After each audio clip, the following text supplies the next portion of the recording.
Il s'agit surtout de rétablir quelques vérités concernant Dominique Delorme, qui ne faisait plus parler de lui depuis, disons, une trentaine d'années. Euh, j'ai eu le privilège de connaître cet homme en 1969-70, quand il est arrivé à Kervreis. C'était un grand bonhomme, blond, costaud, de type germanique. Et j'ai trouvé que cet homme avait beaucoup de qualités. Il était très cultivé, il connaissait beaucoup de choses et parlait plusieurs langues, dont le flamand, l'alsacien, l'allemand, l'anglais, bien sûr. Je crois qu'à l'époque, il sortait de HEC. Et il n'était pas d'origine bretonne naturelle, ce qui était un grand avantage pour lui, car il avait appris très bien le breton, c'était un très bon bretonnant, et il n'avait pas ce complexe du colonisé qui caractérise les Bretons soumis à l'état de la République jacobine, centraliste, totalitaire. Oui, le breton moderne, l'Emsavec, le Brezonec Emsavec, produit par l'Emzao, a le grand mérite de nous écarter définitivement des problèmes politiques entretenus par le système marchand de la République centraliste jacobine française. Ça nous permet d'en sortir et d'échapper au piège de la gauche ou de l'extrême gauche, maoïste, trotskiste, féministe, écologiste et je ne sais quoi encore, qui sont les moyens utilisés par la finance internationale pour se perfectionner, s'améliorer, pour soumettre les esclaves salariés et pour perdurer. Et la droite, l'extrême droite, arrive derrière pour freiner, mais finit toujours par s'aligner sur le même processus. C'est ainsi que Marine Le Pen est en train de remplacer Jacques Chirac et Jean-Marie Le Pen est remplacé par Zemmour. C'est un bal, c'est le bal des marionnettes politiciennes qui n'en finit pas pour maintenir le système marchand en place. Dominique Delorme représentait depuis le début, quand je l'ai connu en 70, à 1970-71, le projet de Braize comme nouvel État, hein, non pas un État reproduction de ce qui existe déjà ailleurs, mais une création nouvelle. Il est donc fondamental, à mon avis, de bien comprendre, comme l'avait compris Dominique Delorme, la différence entre Bretagne et Braize. Bretagne française étant une province de la société matérialiste profane, née par le pouvoir de l'argent, hein, du matériel, de l'avoir, hein, et Braize étant un projet en gestation, hein, est un embryon de l'Emzao. L'Emzao est un embryon de Braize pour créer une communauté soudée par la langue bretonne moderne, qui est une synthèse donc des différents dialectes bretons, grâce à surtout parmi les linguistes de l'Emzao, grâce à Ropar-Zemon. Ropar-Zemon qui a fait un travail colossal avec Guy Etienne aussi durant toute sa vie. Comme Guy Etienne, qui est un géant du breton moderne, avec son ami Goulven Pennaud, pour véhiculer de nouveaux concepts qui sont en fait aussi très anciens. C'est pour ça que j'avais créé le terme archéofuturiste, repris par Guillaume Fay il y a une vingtaine d'années. Hein. Le breton moderne est une langue archéofuturiste, véhicule de Braise comme nouvelle tête, hein, dans le sens d'État, mais non pas d'État bourgeois moderne, hein, dans le sens de tête d'un nouveau peuple créé autour de communautés. Et ça, il faut insister sur le terme de communauté opposé à société. C'est la communauté des êtres en relation d'amour les uns avec les autres, hein, et société étant les relations des personnes en relation matérielle d'avoir les unes avec les autres. Mais à mon avis, il avait une contradiction en lui-même, c'est qu'il était assez nostalgique du passé, de la Bretagne du passé, la Bretagne provinciale, tout en étant lui-même plutôt nationaliste de droite pour une Bretagne nationale en Europe.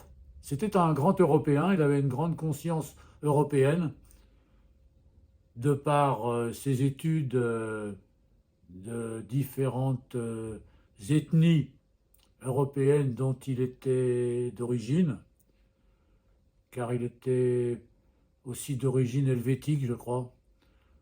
Enfin, c'est à vérifier parce que je ne me souviens plus très bien. En tous les cas, il s'est imposé dans le groupe Kervreis, qui réunissait des gens d'opinions différentes dans les années 70. Il y avait bien sûr dans cette époque post-68arde des gauchistes, des communistes, des gens plutôt fascistes. Enfin, c'était un mélange qui caractérisait les Bretons des années 70, dont je faisais partie. Moi, je sortais de l'armée, je venais de faire 2 ans à la Légion étrangère en Polynésie, surtout à Mururoa. Et je ne supportais pas trop la discipline, puisque je me sentais plutôt libéré en étant retourné à la vie civile. Et j'étais membre de ESB, Emzao Stadelbreis, mouvement étatique de Bretagne, pendant plusieurs années. Et vers fin 1972, j'en ai démissionné parce que de mouvement étatique national, ça devenait plutôt gauchiste stalinien, à tendance bolchevique. Et moi, j'étais plutôt dans une tendance anarchiste à l'époque, comme beaucoup de gars de 20, 22, 23 ans.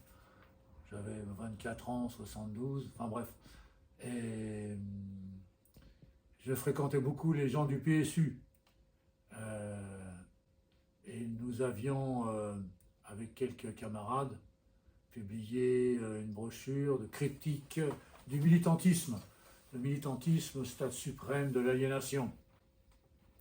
Bon, je continuais à fréquenter aussi des nationalistes qui avaient été à Ordre Nouveau, qui avaient été à Occident, tout ça. Et c'est pour ça que je me suis rapidement étiqueté fédéraliste.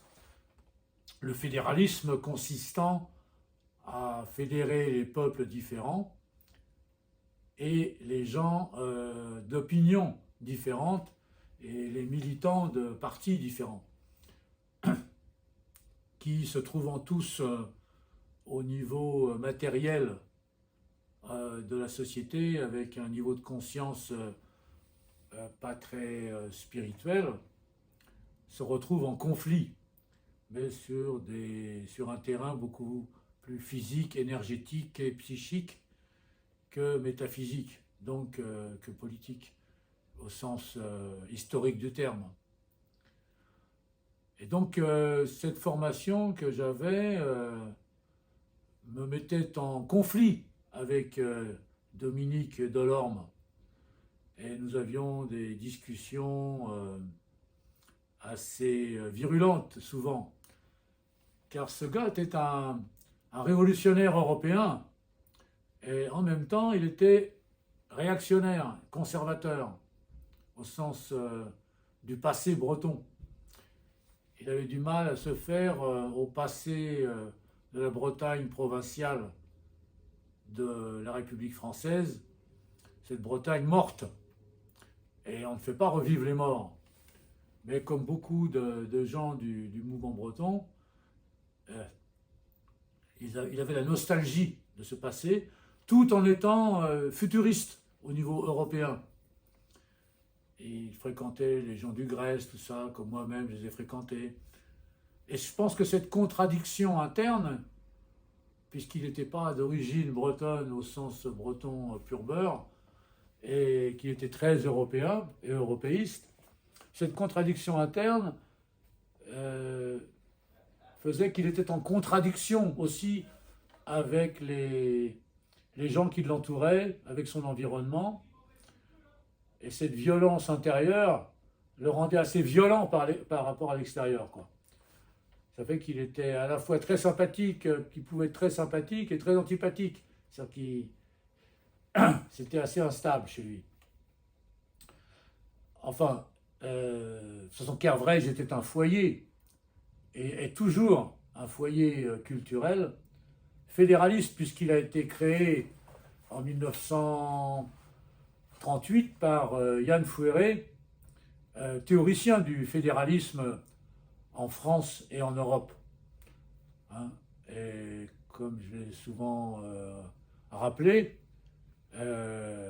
l'EMSAO est une réaction fédéraliste au début du 19e siècle, avec des linguistes, lexicographes et tout, comme Jean-François Le Gonidec, de Kerdaniel, du Conquet, une réaction fédéraliste communautaire pour la communauté, pour relever la communauté brésonne, hein, c'est-à-dire nationale brésonne, en réaction contre la révolution bourgeoise capitaliste jacobine de 1789, centraliste, hein, qui imposait sa vue du monde, les droits de l'homme, etc., à tout le territoire français, en essayant de déraciner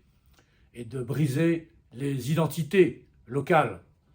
Hein, ça donnait les Léonards ou les Cornouaillais qui se retrouvaient finistériens du jour au lendemain, les Trégorois,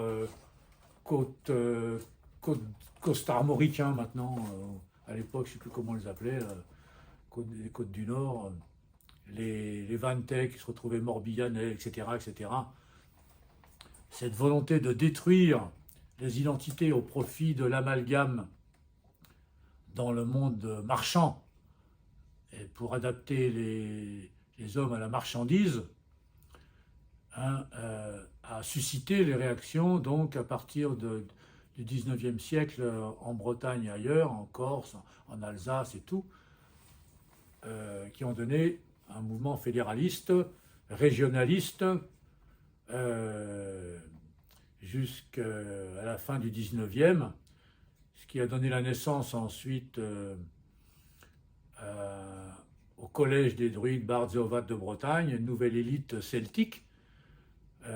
Ensuite, la naissance du premier parti nationaliste breton en 1911 et 12, avec le journal Bréil-Dizoal.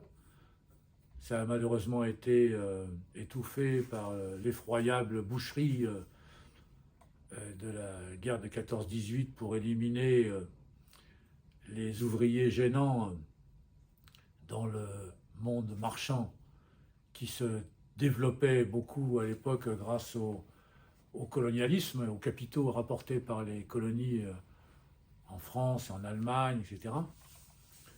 Enfin, c'est un autre débat.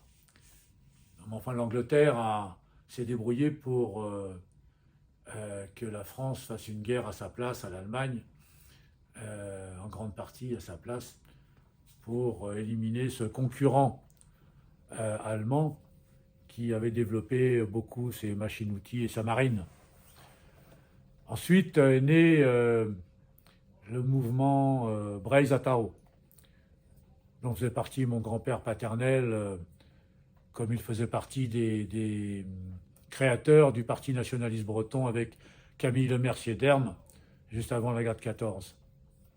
Mon grand-père avait, pour cette raison, refusé de servir la République et il avait pris 4 ans de prison aux assises de Quimper pour insoumission. Et ensuite, il s'est retrouvé 2 ans après dans les battes d'Af au Maroc. Enfin, ça, c'est une autre histoire. C'est pour dire que l'évolution de l'EMSAO, c'est-à-dire le mouvement national bréson, est très marquée par l'autonomisme, donc le fédéralisme. Et c'est pour ça que, comme Yann Fouéré, à Kervreis, qui a été présidé par Dominique Delorme pendant une quinzaine d'années, nous étions de tendance fédéraliste pour une république fédérale française, modèle exemplaire pour l'Europe fédérale des États-régions à venir. C'est pour ça qu'on peut parler d'archéofuturisme, puisque les communautés archaïques, et non pas les sociétés, devraient servir de modèle, de référence pour une nouvelle grande société fédérale européenne. Le fédéralisme qui a été aussi exacerbé par des révolutionnaires comme Proudhon, comme Bakounine aussi, l'anarchiste, peut servir à nouveau de repère pour les siècles à venir, puisque le système marchand aujourd'hui arrive à sa fin, comme le système du capitalisme débridé qui massacre même la planète et a fait de la marchandise ordinaire avec les humains, avec toute l'humanité même. Et donc comme l'esclavagisme a disparu, le féodalisme aussi, le capitalisme disparaîtra, à mon avis, avant la fin du XXIe siècle, puisqu'on le voit bien, il ne peut plus faire de guerre mondiale à cause des armes nucléaires pour relancer l'économie en détruisant du matériel comme il l'a déjà fait en 14-18 et en 39-45, du matériel de toutes sortes, dont le matériel humain.